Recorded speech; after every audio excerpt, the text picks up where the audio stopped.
All right, guys, we have the new Snap-on battery charger. I believe this thing's been out for about 5 months or so now. This thing charges and maintains batteries. So you got, let's see, charge mode. You can just charge your batteries, or stable power, which is more for programming. So you would put it in like a maintain mode where it's gonna feed the battery, keep it at 13 and a half volts, I believe. And that's used for when you're programming computer and stuff like that. They get picky nowadays. I know working at Chrysler, you had to have the battery maintainer on there in order for the program procedure to continue. So that's kind of a neat feature, guys. Now, right now, what I'm trying to do is just program some TPMS sensors, and I'm spending a bunch of time on the scan tool trying to figure it out. They're aftermarket sensors, so I don't want the battery to go dead as I'm doing programming and figuring out how to program them. So what I'm gonna do here is I've got this thing hooked up, so simple enough. You've just got your power cord that runs to your outlet, and then obviously your two cables that jump to positive and negative of your battery. Now, once you hit the power button, this is the first message that's going to come up. So it says number 1, select mode, type, volts and amps, and then number 2, press start. So we want stable power is what I'm looking for. Now, different types of batteries. You've got AGM, which is absorbent glass mat, which is a gel style battery. Most of those batteries are on interiors of vehicles, stuff like that. They're a special type of battery, so make sure you do not stick a regular battery charger on those AGM batteries, or you will destroy them. STD-CA, which is your standard lead acid filled batteries, and then LiFePO, which is lithium iron polymer.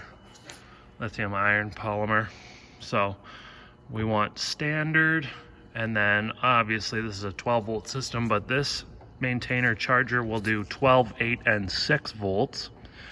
And then we can see our amps here. So 30 amps is quite a bit. Looks like that's just what it's going to stay on. I cannot change that.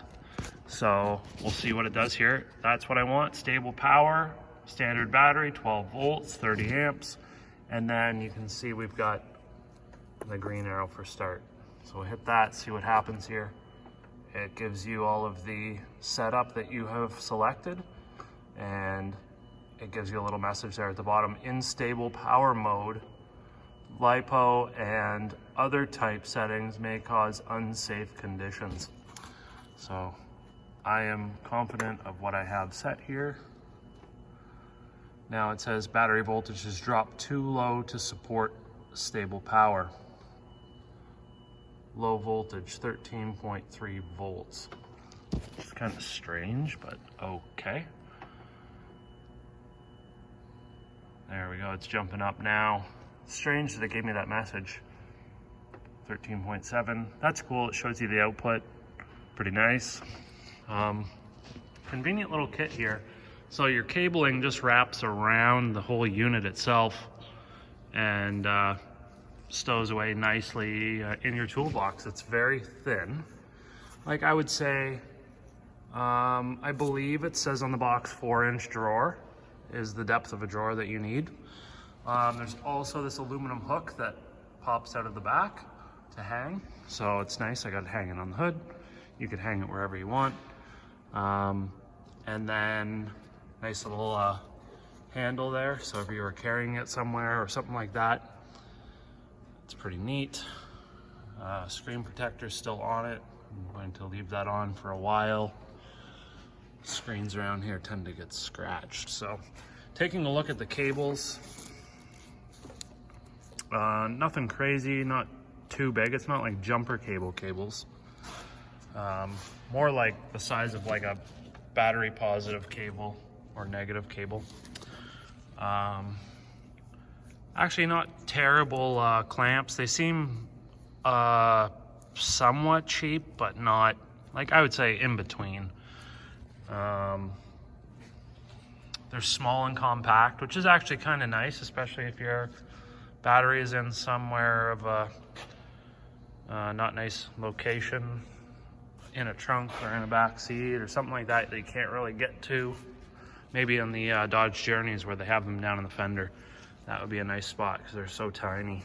So yeah, I'm gonna leave that in maintain mode, and that should do the trick. So this thing, I believe, runs, it was on sale for $220 Canadian.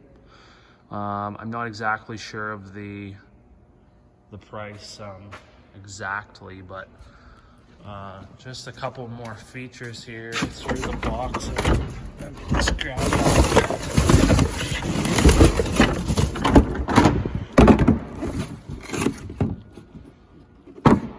There's some of the features there. Yep, charged lead acid battery, LiPo, AGM. There's the voltage selections. Stable power mode, maintains battery during vehicle repair, information on screen commands. Sunlight readable display in 6 languages. So anyhow, that's it. Thanks for watching. Don't forget to subscribe.